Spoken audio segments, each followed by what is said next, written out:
Maranata, eu sou o Nelson. E eu sou a Alessandra. Seja bem-vindo ao nosso canal Coração Adventista. Vamos então para o nosso estudo de hoje com o tema Amor Além da Vida.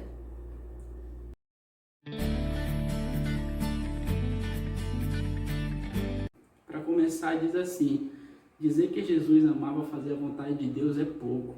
Cristo ensinou que a comida que o sustentava era fazer a vontade de Deus. Então, para Cristo, o que o sustentava era fazer a vontade de Deus. A sua comida era fazer a vontade de Deus. Isso está ilustrado, está lá escrito lá em João, capítulo 4, verso 34. Diz assim: a minha comida é fazer a vontade daquele que me enviou e concluir a sua obra. Então, para Cristo, o mais importante era obedecer a Deus, fazer a sua vontade.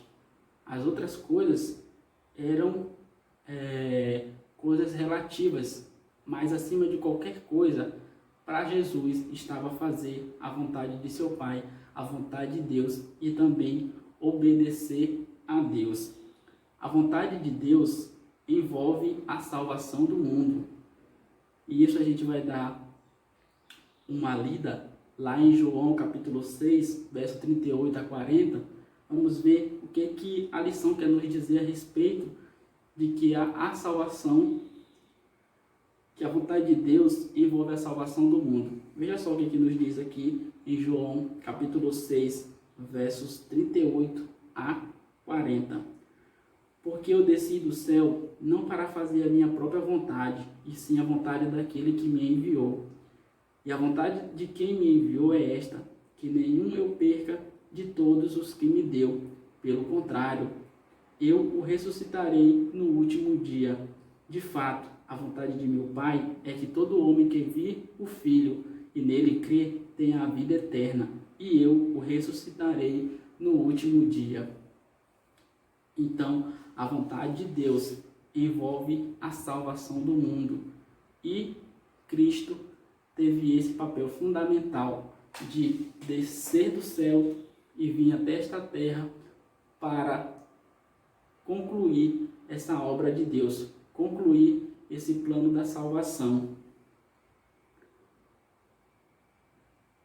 E Cristo, ele não amou a sua própria vida, pois ele entregou a sua própria vida em favor da humanidade. Ele entregou a sua vida para salvar a mim e a você. Ele morreu por toda a humanidade, morreu por todo habitante da terra. Esse foi o plano traçado desde que o pecado entrou no mundo. Quando o pecado entrou no mundo, eu e você perdemos a oportunidade de desfrutar as maravilhas que existiam no jardim do Éden. Por isso foi traçado um plano entre Deus, entre Jesus e entre o Espírito Santo, para que eu e você pudesse ter essa oportunidade de voltar ao lugar que a gente acabou perdendo por conta do pecado. Mas em um determinado momento da obra de Cristo, em determinado momento da sua história aqui na Terra, o seu lado humano, ele se tornou vulnerável. E a gente também vai ler na Bíblia um pouquinho dessa parte. O lado humano de Cristo, em um determinado momento da história, ele sentiu um pouco de medo, assim como eu e você sentimos medo também. Cristo, ele sentiu um pouco de medo, porque ele era um Deus, mas ele estava na forma humana. Então, o lado humano de Cristo sentiu o que eu e você sentimos também. E a gente vai ver aqui na Bíblia, onde está relatado sobre isso, que é em Mateus capítulo 26. A gente não vai ler toda a passagem, vamos ler apenas 2 versos. É Mateus 26, do 39 ao 44. A gente vai ler só o 39 e o 42. Olha só o que diz aqui no 39. Adiantando-se um pouco, prostrou-se sobre o seu rosto, orando e dizendo: meu Pai, se possível, passe de mim este cálice, todavia, não seja como eu quero, e sim como tu queres.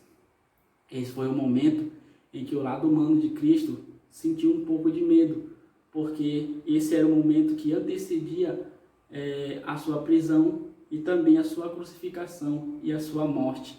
Então, ali Cristo, ele rogou ao seu Pai, rogou a Deus, para que, se fosse possível, passasse dele aqueles momentos, mas ele deixou bem claro que não fosse feita a vontade dele, mas que fosse feita a vontade de Deus, que não fosse como ele queria, mas como o próprio Deus quisesse.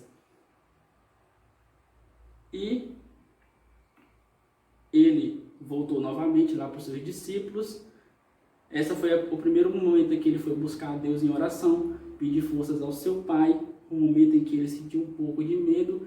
Imagine você como um pai, seu filho lhe pedindo para você fazer algo por ele, e você podendo fazer e não fazer. Claro que você se sente muito triste. E naquele momento também Deus, com certeza, ele sentiu um pouco de tristeza, sentiu um pouco de dor, por causa que seu filho ali estava rogando por ele, para que ele o ajudasse. Mas, se Deus quisesse, ele ali, naquele momento, ele poderia cancelar o plano da salvação. Naquele momento, ele poderia ter levado Jesus ao céu e não deixado ele concluir a sua obra. Mas Deus, ele não nos amou tanto, que ele mesmo assim, ele decidiu continuar o plano da salvação, decidiu entregar o seu filho para morrer por toda a humanidade. Talvez Jesus e Deus tivessem olhado para a humanidade e dito: eles não são merecedores do meu sacrifício, eles não são merecedores que eu morra por cada um deles. Mas Cristo, ele com seu olhar de amor, Deus com seu olhar de amor, ele continuou o plano da salvação.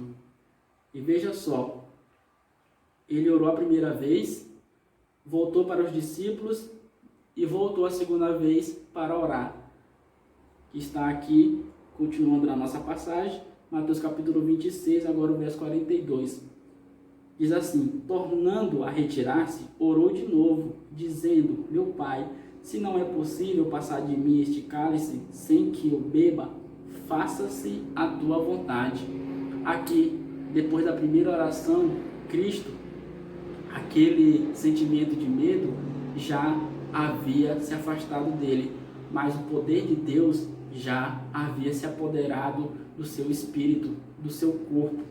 Então, quando você passar por um momento difícil, por um momento de tribulação, você deve buscar a Deus, porque somente Ele é capaz de dar o poder para você superar esse momento difícil, passar por essa tribulação e ser um vencedor em Cristo Jesus.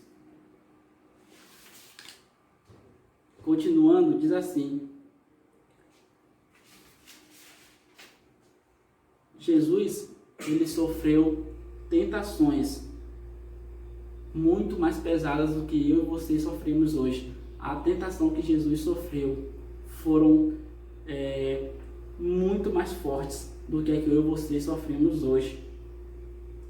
Talvez você, todos os dias, sofra uma tentação, porque o inimigo de Deus e os seus anjos caídos estão todo dia tentando, de todas as formas, tentar contra a minha e contra a sua vida.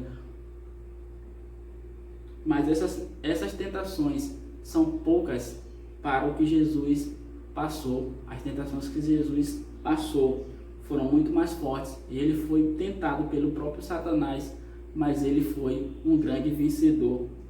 E ele fala pra gente que o segredo para vencer as tentações é você dizer o seguinte, assim como ele falou: não seja como eu quero, mas sim como tu queres. Esse é o segredo para que eu e você possamos vencer as tentações desse mundo. Não seja como eu quero, mas sim como tu queres. No momento de mais angústia de Jesus aqui nessa terra, ele buscou seu Pai e disse essas palavras, e Deus concedeu o poder para que ele continuasse o plano da salvação e morresse por mim e por você. E agora eu pergunto para você: será que o sacrifício de Cristo foi em vão? na sua vida?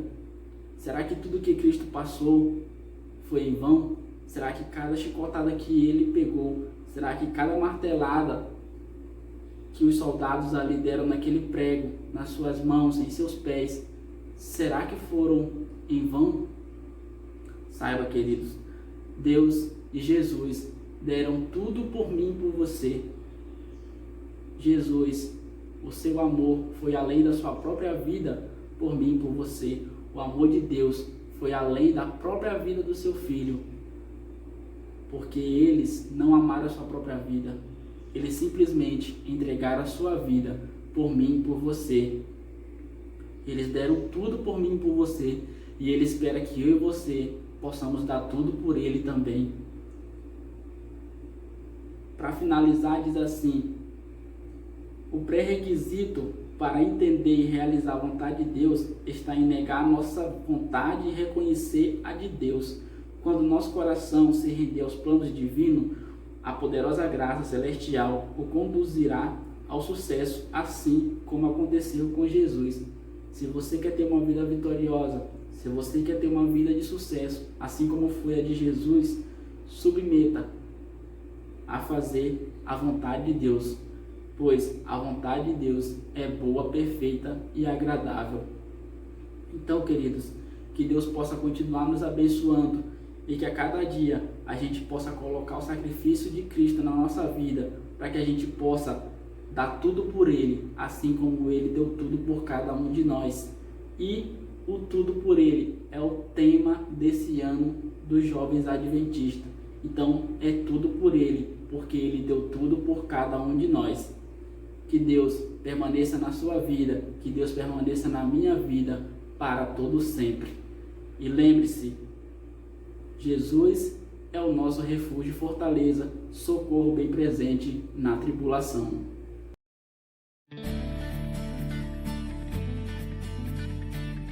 A primeira pergunta se encontra lá em 2 Reis, no capítulo 22, no verso do 3 ao 20. Mas nós vamos ler aqui somente o verso 11. A pergunta é: por que o rei Josias rasgou as vestes? Como sua descoberta mudou não somente ele, mas toda a nação de Judá? Vamos lá responder comigo?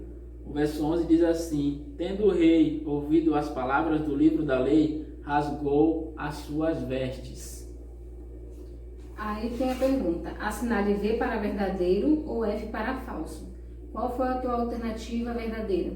A minha verdadeira foi a letra B, que diz: por causa da leitura do livro da lei, que mudou a sorte dele, ou seja, a sorte do rei e de sua nação.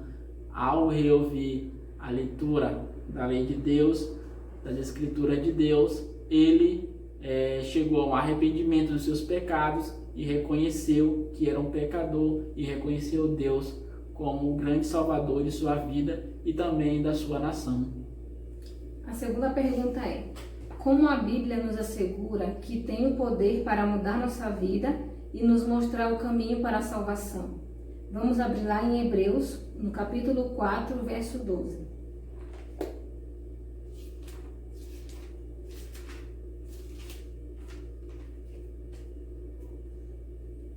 Hebreus 4,12 diz assim: porque a palavra de Deus é viva e eficaz, e mais cortante do que qualquer espada de 2 gumes, e penetra até o ponto de dividir a alma e o espírito, juntas e médulas, e é apta para discernir os pensamentos e propósitos do coração.